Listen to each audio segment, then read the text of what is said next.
Hare Krishna. Krishna, your devotees and Pranam Jai Shri Prabhupada. Thank you, Ritesh Prabhu, Pawan Prabhuji, Vishwanath Prabhu, for the chanting this morning. Let's continue with our Mangalacharan prayers, then followed by the reading of Shri Prabhupada Lilamrit.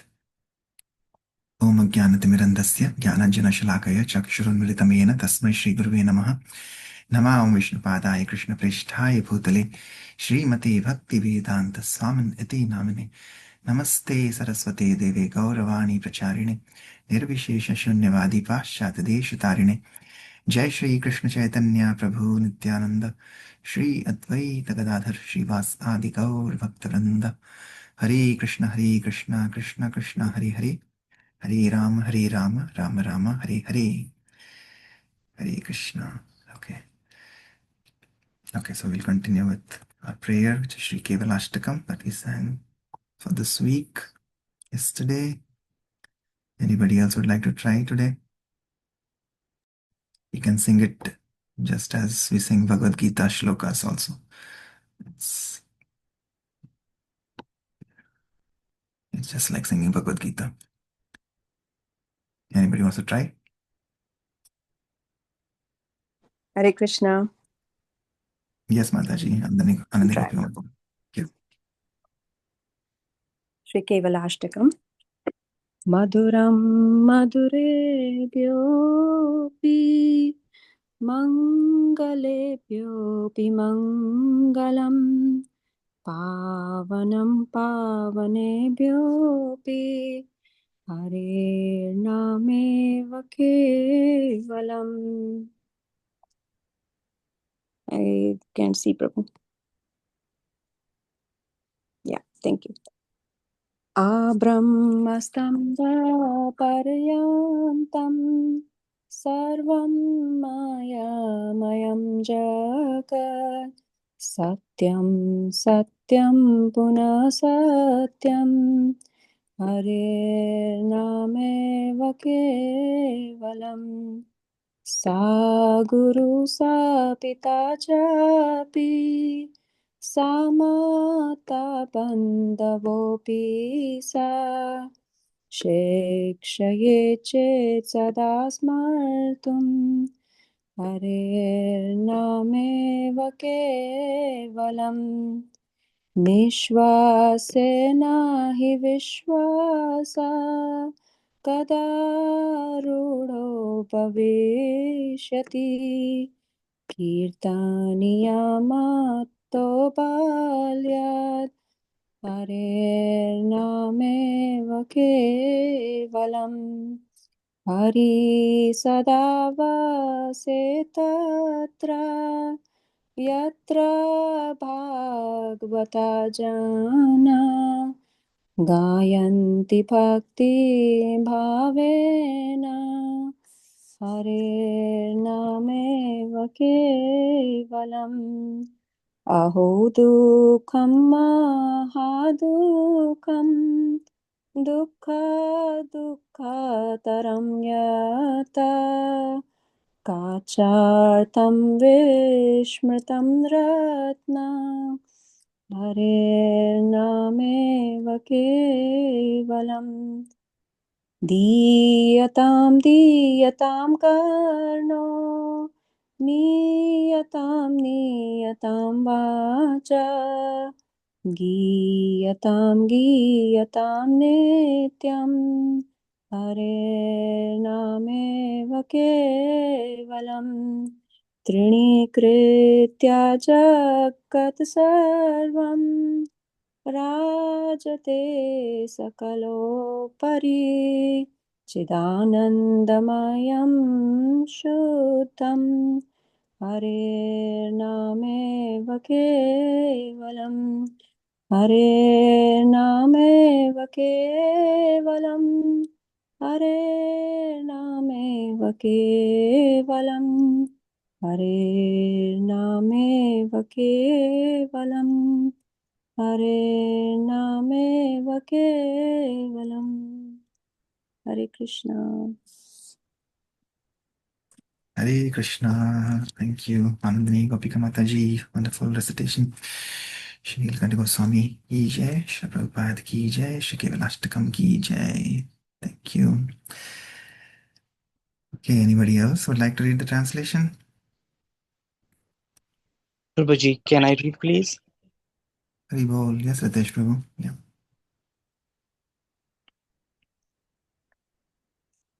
Hare Krishna. More sweet than all other sweet things, more auspicious than all other auspicious things, the greatest purifier of all purifying things, the holy name of Sri Hari alone is everything.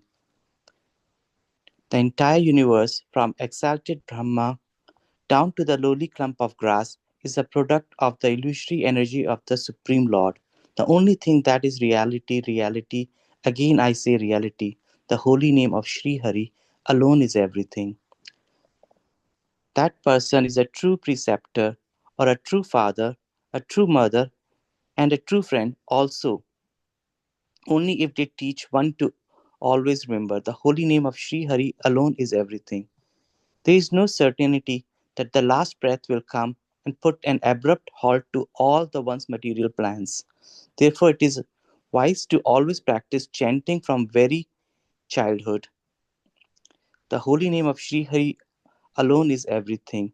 Lord Hari extremely dwells in that place where truly exalted, spiritually advanced souls sing in the mood of pure devotion. The holy name of Sri Hari alone is everything. Aho, what a sorrow! What a great sorrow! More painful than any other misery in the world. Mistaking it as mere piece of glass, the people have forgotten this jewel. The holy name of Sri Hari alone is everything.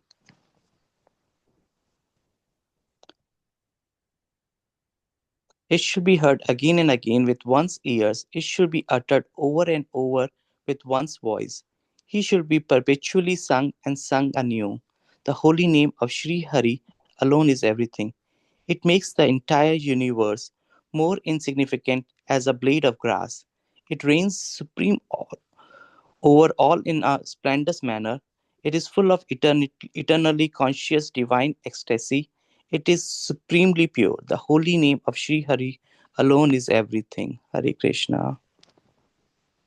Hare Krishna. Thank you, dear Ritesh Prabhu. Yeah. So just like this last verse, as it makes the entire universe seem insignificant as a blade of grass. And the famous verse that we sing from from Sri Chaitanya Mahaprabhu, Vrikshashtakam, Trinadapi Sunichena, right? Which is, we have to become more humble than a blade of grass. What can be more humble? Like the blade of grass which lies on the ground itself is we think is, the most insignificant. But he says you have to become more humbler than that blade of grass. So imagine how much humility we need to develop. Because anybody walks on the blade of grass, it doesn't complain, hey, why are you walking on my head? Right? So in that same mode of humility, yesterday in Prabhupada Lilamrit, we saw Prabhupada at the end of his pastimes on this mortal planet. He was teaching again his disciples so many life lessons, even until his last breath of humility. When his god brothers came, he was seeking forgiveness for his offenses, even though he had committed none. In fact, others had committed offenses against him by trying to pull him down, by trying to demean him or belittle him or his preaching. But we see again his mode of humility and also eternal love for like his sister. Even though he was only taking liquids, he said, no, whatever she cooks, bring it to me, right? Khichdi.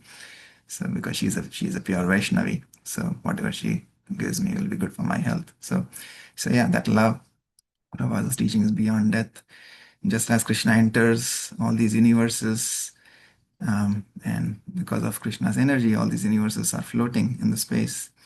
So like that, pure devotees, like we said, Krishna allows them to live beyond their allotted time. So like Prabhupada was saying, this body is just a bag of bones, but the spirit is eternal, right? So the spirit of Srila Prabhupada lives forever. And he was teaching that to his disciples, that the love endures beyond death.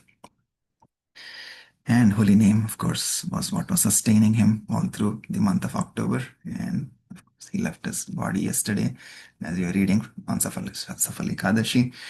But again, the appearance and disappearance of a pure Vaishnava is all glorious. And actually, Acharyas say that disappearance is even more glorious than appearance, because the Vaishnava, the pure devotee, goes back home, back to Godhead to join the Lord and his pure devotees in their eternal pastimes. So yeah, this appearance is even more glorious and auspicious. But again, it's just like the sun appears and disappears in front of our eyes. It's not that the sun has disappeared. Sun dies. The sun just appears and disappears. So similarly, a pure devotee, they just appear and disappear, just like the Lord. So it doesn't mean that they have gone. They have just disappeared from our eyes, from our physical eyes, but they're always there eternally for us. Since Srila Prabhupada again and again told that I will live forever through my books. So when we read these books, we are associating with the spirit of Srila Prabhupada.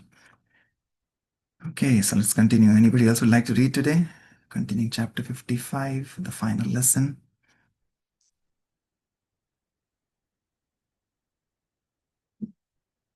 Okay, I will continue then. An ideal spiritual teacher, Acharya, always acts in such a way that others may follow his example. As Srimad Bhagavatam states, these great souls who cross over the ocean of birth and death by taking shelter of the boat of the lotus feet of Krishna miraculously leave the boat on this side for others to use. And Srila Prabhupada's disappearance, by its perfect example, affords all conditioned souls the means for meeting the greatest of all dangers. An auspicious death is not merely a matter of psychological adjustment so that one may die without regret or without becoming unduly upset. The real point is that at the time of death, the soul must leave the body and take his next birth. Only the Krishna conscious soul can leave this world of birth and death and attain an eternal, blissful life in the spiritual world. Therefore, one's life is tested at death. Death means the soul cannot stand to live in the body anymore. Whatever the material cause may be, the situation has become unbearable for the soul, and leaving the body causes great distress. The Shastras therefore advise us to get free from the cycle of repeated birth and death. Meeting an inauspicious death and being dragged down to a lower birth is the most fearful thing for the living being. So fearful is it that we may try to ignore death altogether. Death is painful because the eternal spirit soul is placed in a most unnatural situation. Although he is eternal and should not have to die, he is forced to die because of his connection with the material body. At death, the eternal soul is forced to leave the body for a destination he knows not. Thus, he is full of fear and suffering. The pain and fear are usually overwhelming, and one thinks only of material attachments or bodily pain. Therefore, King Kulashekara prayed, and Prabhupada often quoted, "Please let me pass away, not in some prolonged contemplation of my bodily death, but just while I am chanting Hare Krishna. If I can meditate on you and then pass from this body, that will be perfection." Over the last months of his life in this world, Srila Prabhupada taught how it is possible to meet death step by step in Krishna consciousness. In his last days, he told one of his sannyasis, "Don't think this isn't going to happen to you." Prabhupada came into this world on Krishna's request to teach us how to live a pure life of Krishna consciousness, and that includes how to finally pass away from this world to attain eternal life. Prabhupada underwent death in a way that was perfect and glorious, and at the same time in a way which we can all follow. When we have to go, we can cling to the memory of how a great soul left his body, always thinking of Krishna, surrounding himself with the medicine of chanting Hare Krishna, always desiring to hear about Krishna, and practicing detachment from the misery of the material condition. This last lesson was one of the most wonderful and important instructions Srila Prabhupada gave us. He taught by his life, by his books, and at the end, by his dying. Education in how to die is meant especially for the human being. An animal dies and a human being also dies. But a human being is supposed to understand the process of going back to the spiritual world at the time of death, remaining always fixed and undisturbed in Krishna consciousness. Srila Prabhupada expertly taught the process. His passing away, therefore, was a perfect lesson and one that can be faithfully followed. While there was nothing lamentable for Srila Prabhupada in his departing from the world and going back to Godhead, it was certainly lamentable for his followers and for the people of the whole world who became bereft of the presence of their greatest well-wisher and benefactor. Srila Prabhupada had written in a Srimad Bhagavatam purport, when the mortal body of the spiritual master expires, the disciple should cry exactly like the queen cries when the king leaves his body. At the departure of his own spiritual master, Srila Prabhupada had written, "On that day, O my master, I made a cry of grief. I was not able to tolerate the absence of you, my Guru." And so, on November 14, 1977, as the powerful news spread around the world, those who knew and loved Srila Prabhupada were gripped by a fearful, unrestricted grief. They saw everything around them in the overwhelming atmosphere of separation from Srila Prabhupada. They turned for solace to Srila Prabhupada's books. However, the disciples and the spiritual master are never separated because the spiritual master always keeps company with the disciple as long as the disciple follows the instructions of the spiritual master. This is called the association of Vani. Physical presence is called Vapuhu. As long as the spiritual master is physically present, the disciple should serve the physical body of the spiritual master. And when the spiritual master is no longer physically existing, the disciples should serve the instructions of the spiritual master. Srila Prabhupada's disciples were already carrying out his instructions, but now they would have to do so without the Vapuhu, without the opportunity of regularly seeing and being with him. At first, this was very difficult for them to face, but those who were sincere soon realized that Srila Prabhupada had, upon his departure, given them the greatest gift of all, service in separation. Service in separation is the highest realization and ecstasy. This was the teaching of Lord Chaitanya Mahaprabhu in regard to Lord Krishna and his foremost devotees, the gopis of Vrindavan. When Sri Krishna left his beloved gopis and went to Mathura, never to return to them in Vrindavan, the gopis and all the other residents of Vrindavan were piteously in separation. They so much loved Krishna that they could not live without him, and to maintain their lives, they began to constantly remember and discuss his name, fame, form, and entourage. By constantly remembering him in love and by anticipating his return to Vrindavan, they achieved an ecstasy of union in separation, which Gaudiya Vaishnava scholars declare to be superior even to the ecstasy the gopis felt in Krishna's presence. Because Krishna is absolute, even remembering him or chanting his name puts the devotee into direct contact with him. But because there is simultaneously a feeling of separation from him, there is an added dimension of inconceivable simultaneous union and separation. This is the epitome of Krishna conscious realization. Prabhupada's followers knew this principle of service and separation, technically known as Vipralamba Seva. But to most devotees, it was a theoretical realization. Before one can feel intense loving separation from Krishna, one must first feel intense attraction to him. But for the conditioned soul who has forgotten and abandoned Krishna and has come to this material world under the spell of Maya, illusion, for him, separation from Krishna is based on complete ignorance and forgetfulness. In coming to spiritual life, a neophyte devotee first begins to awaken to the very existence of God as he overcomes atheistic misconceptions. Next, he becomes gradually, through practice, to take up Next, he comes gradually through practice to take up a relationship of service to Krishna through serving the spiritual master. Intense love of Krishna in separation is the most advanced stage and cannot possibly be realized in full by the neophyte. Thus, service and separation had remained a theoretical teaching to many of Prabhupada's followers. But when Srila Prabhupada departed from the world and left his disciples to carry on his mission, they immediately realized union with him in separation. He was gone, but he was still very much present. This realization was not a pretension or a myth, nor was it sentimental psychic phenomena, telepathy, communion with the dead, or so on. It was a completely substantive, practical, palpable reality, a fact of life. Srila Prabhupada had given them personal service, and now they would continue that service. Prabhupada was still present through his instructions, and all the nectar of his direct association, all the nectar of Krishna consciousness that he had given and shared with them was still available. Service and separation for Prabhupada's disciples was undoubtedly a fact. Otherwise, now that they were without his personal presence, how were they able to sustain themselves in spiritual life? The fact that they could continue as before, increase their feelings of devotion, and even increase their serving capacity meant that Srila Prabhupada was very much still with them. As Srila Prabhupada's last instructions was the lesson of how a human being should die, he now taught beyond dying how to practically implement the highest philosophical teachings of Gaudiya Vaishnavism. This realization gave the devotees greatest hope that Srila Prabhupada and the revolutionary life of Krishna consciousness he had brought with him were not finished upon his departure. Often, when a great personality dies, his contribution collapses, but Srila Prabhupada's presence remained and expanded, sustaining his devotees' lives. He was still in charge. Epilogue.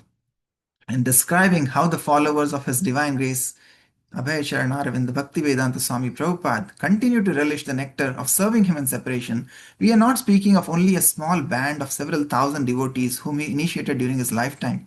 Srila Prabhupada was not only an Acharya, but he was the founder Acharya of the Krishna consciousness movement, which is a dynamic spiritual reality.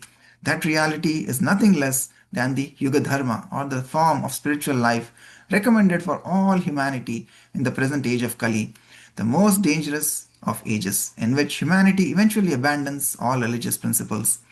The ultimate goal of human life was taught by Lord Krishna in the Bhagavad Gita when he declared, "Abandon all varieties of religion and just surrender unto me. I shall deliver you from all sinful reaction. Do not fear." Krishna taught this 5,000 years ago when he appeared in the world, but people have misinterpreted and misunderstood what Krishna meant. Lord Chaitanya advented, therefore, to revive the original message of surrender to Krishna, primarily by introducing the Sankirtana movement of chanting the holy names of God. Bhaktivinoda Thakur, a great devotee of Lord Chaitanya, appearing in the 19th century, foresaw that Lord Chaitanya's Sankirtan principles could and would be introduced all over the world. He had studied deeply many other religions and philosophies, but he felt that Lord Chaitanya's Sankirtan was universal, the essence of religious life, able to unite all people and bring them to perfection. Bhaktivinoda Thakur's son was Bhakti Siddhanta Saraswati, who became the spiritual master of Srila Prabhupada and who ordered Srila Prabhupada to implement the vision of worldwide Krishna consciousness by going to preach in the West. A.C. Bhaktivedanta Swami Prabhupada is therefore to be appreciated not only as the guru of a few intimate servants or even the guru of a single generation of disciples. As the founder Acharya of the Krishna consciousness movement, he introduced the standard of Krishna consciousness as it can be practiced by all sincere followers for thousands of years to come. The scriptures predict that although the present age is constantly becoming more inauspicious, unfortunate, and degraded, for a period of 10,000 years from the time of Lord Chaitanya's advent, a golden age of Krishna consciousness can appear, despite the force of Kali Yuga. Srila Prabhupada therefore prepared his translations and Bhaktivedanta purports on the essential Vaishnava scriptures, Srimad Bhagavad Gita, Srimad Bhagavatam, Chaitanya Charitamrita, and Bhakti Rasamrita Sindhu, with the plan that they would form the foundation of the Krishna consciousness movement for 10,000 years. We cannot limit Srila Prabhupada, therefore, by describing him only within the drama of his being the guru for one generation of followers. Srila Prabhupada is Jagat Guru, the spiritual master of the entire world. He is a bona fide spiritual master, faithfully conveying the message of the disciplic succession from Lord Krishna as he received it in parampara from his spiritual master. But more than that, he was empowered by Krishna to do what no other spiritual master has ever done. He is the founder Acharya for spreading Lord Chaitanya's Sankirtan worldwide in the midst of the age of Kali. Anyone who wants shelter from the evil effects of the present godless age can have it by taking up devotional service under the guidance of Lord Chaitanya's teachings as given by Srila Prabhupada. The dynamic preaching and realizations of Srila Prabhupada reveal the sublime teachings of Lord Chaitanya, which otherwise have been neglected, misused, and kept within the confines of India. Srila Prabhupada was actually able to understand Lord Chaitanya's prediction that Krishna consciousness would spread to every town and village in the world.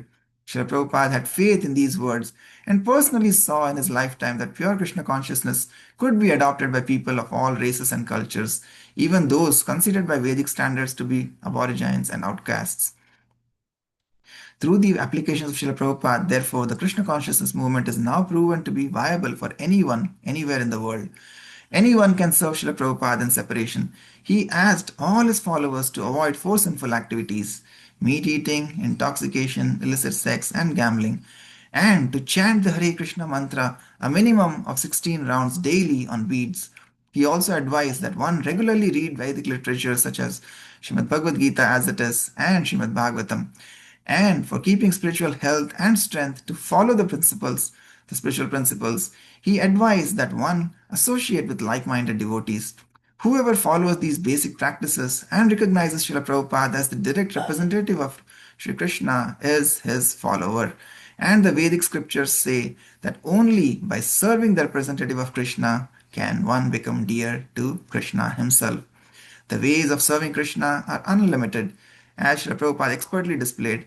He invited scientists, artists, philosophers, and businessmen to serve Krishna according to their occupations and capabilities. The artist, instead of painting pictures out of his imagination or making renderings of the material energy, can paint pictures depicting Krishna in the spiritual world.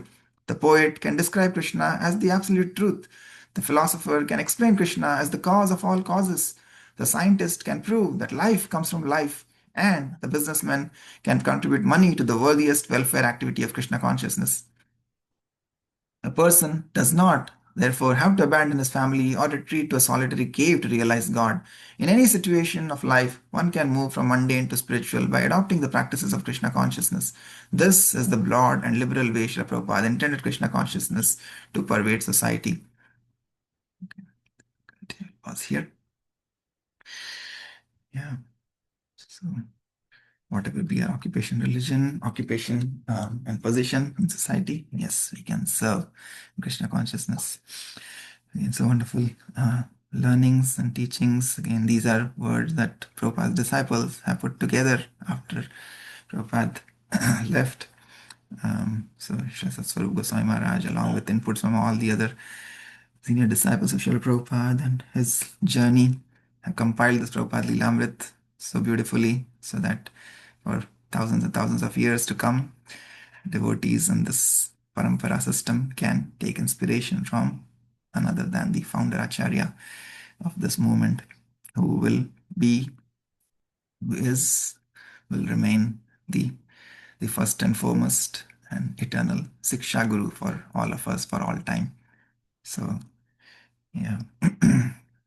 All these, different. I was remembering recently we were watching this one of the RJ Media dramas, and the Goloka players and the Yugavtar, His Grace Yugavtar Prabhu, who is kind of the director in those dramas, and he acts in many of those dramas. His Grace Gauranga Prabhu was introducing him, and he was saying that he had met him like in 90s, and I think that Adi Gadar Prabhu mentions sometimes about him that he was a senior.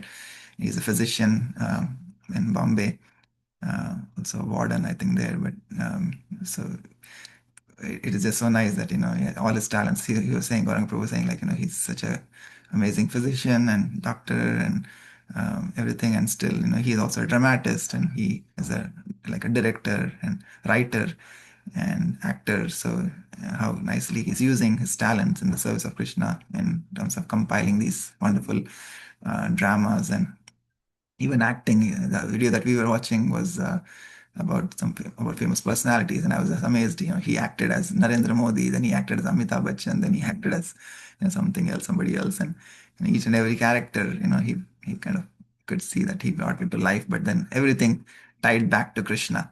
How Modi ji and Rahul Gandhi kind of are fighting in the material world, but here when we come to the platform of Krishna consciousness, then the foes can become friends.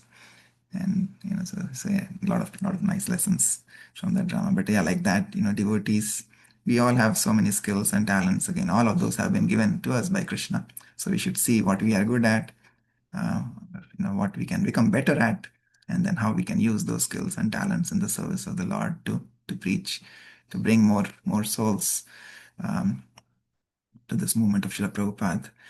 And yeah, we ourselves also have to follow first, right? So we have to make our lives exemplary, and then teach by example, teach and preach by example, because sometimes, yeah, like we say, actions speak louder than words. So how we behave, how we act in our dealings with other devotees, other non-devotees, just people in general, be it young, adult, child.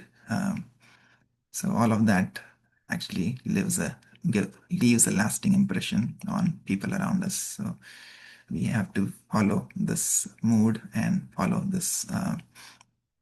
these teachings of Srila Prabhupada, that we can become exemplary disciples in his movement, and we can share this wisdom of Krishna consciousness to more and more people around us through our careful and our sincere dealings with people in the world. Nice. Okay, anybody else would like to share anything that comes to your mind from today's readings?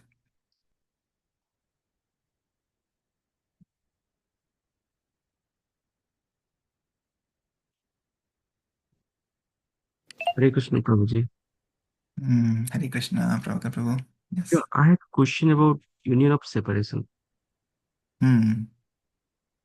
What it means?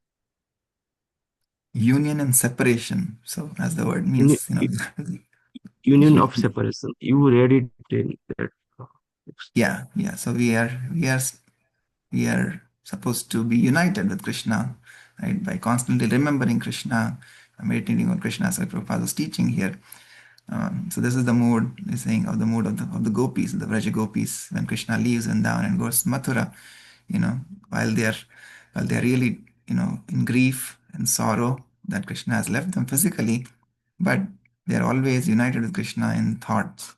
Krishna is always there with them because they are always remembering and always meditating on Krishna. So like that, Prabhupada is teaching his disciples here that even though physically he is not there in this world, he will live forever. He lives forever if we follow his instructions, if we read his books, if we follow what spiritual practices he has told us to execute, to follow devotional practices. So by following his instructions, we will always be connected. We'll always be in union with Srila Prabhupada. So that is what it means. That union, even though physically you are separated, but spiritually you are always in union with pure devotee of the Lord, with the Lord himself. So when we chant Hare Krishna Mahamantra, we are actually in union with Krishna, because Krishna and Krishna's name are non-different. And like we said yesterday, Prabhupada is saying that in this age, Krishna descends in Nam avatar. Krishna is here in the form of Nam. So that's why Prabhupada is calling that as a perfection of life, when you leave your body surrounded by devotees, by chanting of the holy names, right? So all of that is the perfection of how we leave this body. So that is the final lesson he taught. So yeah, physically not being present, but in spirit being present and being in union with pure devotees and with the Lord. So that is union in separation. Does that make sense, Prabhu? Hare Krishna Prabhu, can I add a little bit on this? Yeah. So Prabhupada Prabhu, Hare Krishna, we have seen that in separation, love and separation, like we see sad movies or hear sad songs, they give some kind of pleasure. It is sadness, but still we derive some kind of pleasure from it. And that happiness, that pleasure is sometimes even more intense and more, we can feel it in more depth. Similarly, the separation, love and separation, or union and separation, is more powerful than even being united. It is called Vipralamba Bhav, and it is the highest form of love which we can feel. Even though we are not with the person we love, but we can feel, with the Lord, with the devotees, with our loved ones. When we are separate from them, we feel that love. That is called, the union and separation, or Vipralamba Bhav. Hare Krishna.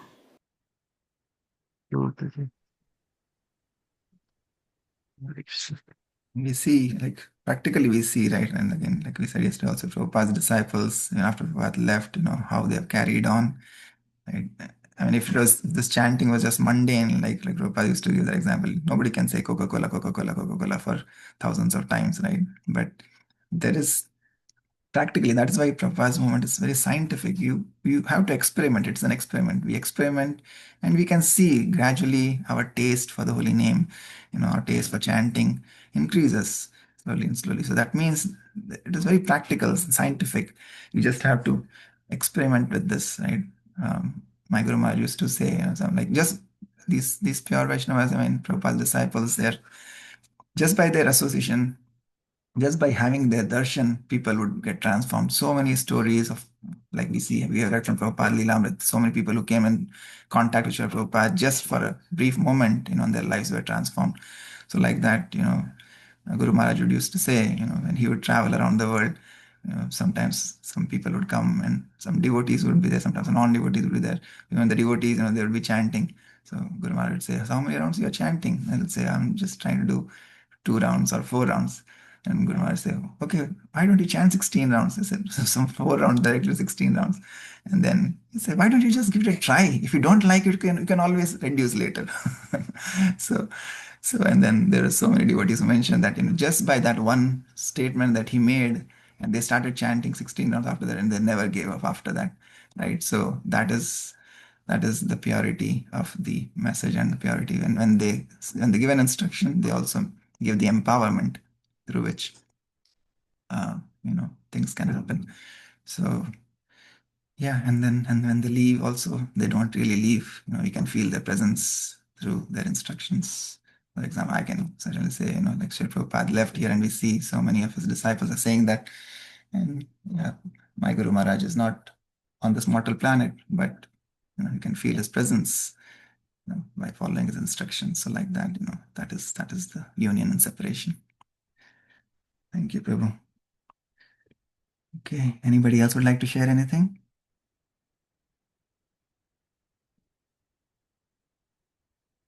All right, then we'll pause here for today. Thank you so much for your wonderful and kind association.